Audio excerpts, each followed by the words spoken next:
I'm Tom Baker, this is Chasing Cars, and behind me is the Kia EV6 GT Line rear-wheel drive.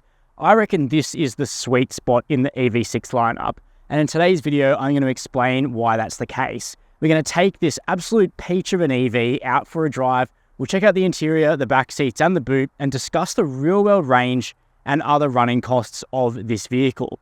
Now, the recent change to the luxury car tax threshold here in Australia now means that this specification is in fact available for under the LCT. So if you're a novated leasing customer, you actually get an FBT waiver with this vehicle, which once you see how sophisticated the dynamics are, it really does become quite an interesting proposition. Of course, the EV6's biggest problem is the Tesla Model Y, which is much more popular an EV here in Australia. But before you sign on the dotted line for the Tesla, you might want to at least test drive the Kia. So let's find out why. But before you get started, hit subscribe. Chasing Cars, honest reviews of your next car. Brought to you by Budget Direct. Jumping into the EV6 GT line now, and there's a lot to like about this cabin, but you should also go into the EV6 understanding that while it is $85,000 drive away, it isn't going to be comparable to something like an $85,000 Audi A4 or BMW 3 Series in terms of the materials. And there's two reasons for this. Firstly, EVs are still more expensive than combustion cars. Crossover point hasn't happened yet, and all the EV bits and bobs still cost money. The second thing is that Kia is still learning. When the EV6 came out in 2021, we all thought the chassis on this car was fantastic, and it continues to be the case, but their interior game has taken a little bit of time to progress. Now, the EV9 will be coming out in a few months. It is a more expensive vehicle than this. It's a bigger one. It's a three-row SUV. But the interior, in terms of its materials and design, is way further ahead than the EV6 in terms of premiumness. I don't think the EV6 has a premium car interior, but what it has is a perfectly functional one. And that starts with the seats, which are upgraded in the GT line compared to the base model. They have a suede effect on them and vinyl or vegan leather around the outside, and they're in this kind of black and cream finish with heating and cooling, and that all works really well. The seats themselves are comfortable and supportive, and they have so much electric adjustment in them, including the ability to fully recline while you're on a charging session so you can take a nap. You've got a fake leather steering wheel in front of you. It's like a recycled, sustainable material. It feels fine, maybe not quite as good as the real thing, but it's got a contrast stitch and paddle shifters for your regen modes, and then a really nice curved display here with twin 12-inch screens. Kia's software is functional, it's intuitive. It lacks wireless smartphone mirroring at this point, though we think it might get added in 2024. You have to plug a cable in for now. Check out this cool blade piece in the center here with your heating and cooling controls for seat and steering wheel, and your direction selector, which is interestingly being moved to the steering column on the EV9, but the EV6 has it down here with wireless charging with some passive cooling, so your phone doesn't get too hot. Being a dedicated EV platform, we've got loads of space down here, no conventional transmission, to be able to store an extra bag underneath the blade. The bottle holders in the doors, though, still kind of small. And then when it comes to the materials, you get this sort of pattern on the dash, and the doors are kind of soft.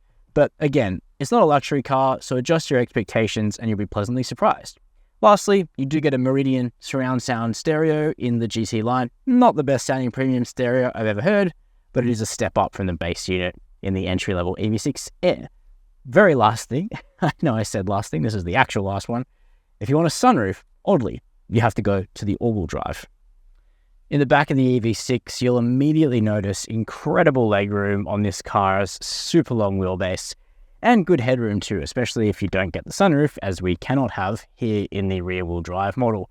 What there is not is sufficient support for your legs on the seat base, which is too low, and the floor is too high because the EV6 has to house the battery, and Kia has gone for a slinkier aesthetic, which I love. I love the fact that this is not obviously an SUV. It looks like a wagon from the outside, and that is awesome, but ultimately your feet kind of have to go somewhere. We're sitting on the battery. What Kia should have done, could have done, maybe will do in the update to this car is just adjust the angle of the seat base to give your legs a bit of that sort of passive support. But for now, we got to splay our legs, which is what you're going to do on a long drive, which is not comfortable. In terms of what you get back here, air vents in the B-pillars, USB ports in the backs of the seats, flip-down armrest with some cup holders as well, but hard materials back here, like a car, 30 grand cheaper than the EV6's price. Moving around to the back side of the EV6 GT line now, it does beg the question of what exactly is this vehicle in terms of form factor. It's a classic crossover in that it's a bit like a midsize SUV, it's a bit like a wagon, it's a bit like a hatchback. Either way, I think it looks pretty cool and pretty distinct on the road. Now you've got a full width light bar here, which is going to light up at night and give this car a bit more of a distinctive signature. This color, yacht blue, I think it works well for the EV6. Now, we do have a power tailgate here around the back. That gets out of the way promptly, and it reveals a decent, if not class-leading amount of space. 480 litres ain't bad. We do also have a frunk, which I'll show you in a second, but a Tesla Model Y comprehensively beats an EV6 on overall practicality. But you're still going to be able to get a bunch of luggage in the back here. We've got a sturdy cargo cover, a little case for your charging cables if you want to carry them with you, and you've got some extra storage under here and a tyre mobility kit. Because like with almost every EV on the market, the EV6 doesn't have a spare wheel of any kind, which is a bit of a shame because this vehicle is so well tuned for country driving, as we'll see in just a minute, you'll actually want to go grand touring with it. You do get that frunk, as I mentioned, and it's bigger in the rear wheel drive compared to the all-wheel drive, but don't go expecting Model 3 size. Now under this engine cover, well, looks like an engine cover, doesn't it? But it says EV. So we know it's electric. We find another 52 litres of cargo space. Now, I don't think you're going to get a cabin roll-on in there, but it would be fine for something like a backpack. So if you're really full in this car and you do need to stash something else, or maybe a charging cable, something like that, you do have a bit of extra practicality just there. Also worth mentioning, this car's an old one now, built December 2021. We don't often get to see press vehicles still on fleet that are almost 2 years old. Good opportunity to check for rattles in this case. I've already done that, of course, while road testing this car, and this one's clearly well built because there are absolutely no imperfections showing up yet. Actually, turns out there is a bit of an imperfection after a couple of years and 15,000 Ks with this EV6. If you look, this kind of black chrome trim around the window line is starting to, I don't know if it's oxidizing or just wearing, but it's getting this speckledy look, which is a little bit off. Probably the kind of thing you could get replaced under warranty, maybe. Like all EVs we test, we put the EV6 GT line rear-wheel drive through our independent Chasing Cars highway range and recharging tests. The EV6 delivered reasonably good highway range, 462 kilometres, with efficiency of 16.0 kilowatt-hours per 100 kilometres. That compares to its WLTP claim of 503 Ks. But its urban range is truly exceptional. We managed 611 kilometres with efficiency of 12.1 kilowatt-hours per 100 Ks. And that wasn't even trying that hard. When it came time to run our independent recharging test, we found that we were able to recoup 50 to 350 kilometres of highway range in just 16 minutes and 11 seconds, thanks to the EV6's 800-volt platform. During that charging session, it averaged 178 kilowatts in terms of charging speed. When it comes to servicing the EV6, maintenance is required at a schedule which is rather combustion-like every 12 months or 15,000 kilometres, but the first 5 services are priced at $1,089 in a pack. When it comes to insurance, over the last 12 months, the median budget direct customer spent $990 to comprehensively insure a new Kia EV6. And lastly, when it comes to warranty, the EV6 has a 7-year unlimited kilometre vehicle warranty and 7-year 150,000 kilometre warranty on the high voltage components, including the battery. So let's talk about what makes the Kia EV6 so different to almost every other EV priced under $100,000. And that is really solid, well-tuned driving dynamics. And if you really care about stuff like ride and handling, this is where you're going to find an EV6 superior to a car like the Tesla Model Y, which is extremely impressive in terms of things like range and efficiency and weight saving and straight line performance, but it is less stunning when it comes to handling, cornering, and especially ride quality. While that car has had some improvements, the EV6 is still considerably better at these core disciplines of motoring that are especially important in countries here like Australia, where our road surface quality is quite poor. So how has Kia done it? Well, when the EV6 landed in Australia, in the midst of the pandemic, they were still able to get a full Australian suspension tune done. That was done on difficult roads outside of Melbourne. So you really get a sensation in this car that its stamping has been adjusted for the kinds of coarseness and bumpiness that we do have on B roads in this country. Now, Kia didn't get the chance to do a steering tune on the regular EV6, although the full-fat GT model did get that because the car landed post-COVID. So you can tell the steering is perhaps not quite up to what Kia is capable of doing and has done in some of its other Australian models. It's not bad steering, it's just very feel-free. It's at least accurate though, and you kind of know what you're going to get through the tiller, and grip levels from the Continental tyres are actually really good.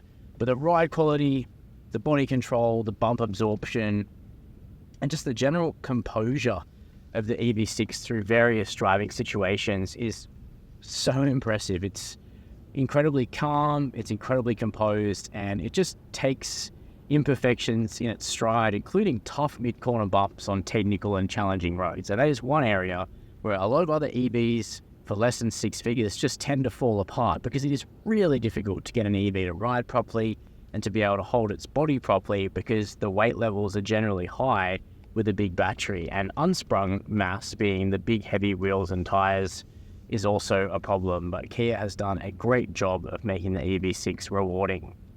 Now, it's not on the same level as something like a Porsche Taycan, and it's also not quite as good to drive as a BMW i4, but both of those vehicles are more expensive by various degrees. Now, when it comes to choosing a powertrain, there's still only one battery sold here in Australia. It's the 74 kilowatt hour usable battery, which provides pretty decent range, especially if you go for the rear-wheel drive model like we have here, which is absolutely a peach and the sweet spot. I don't think many people will actually require the all-wheel drive, even though it is proving to be very popular.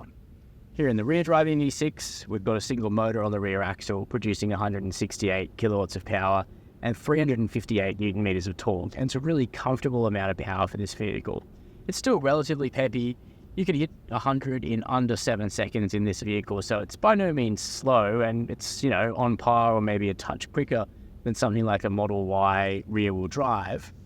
But what you can do is you can really manipulate the chassis of the EV6.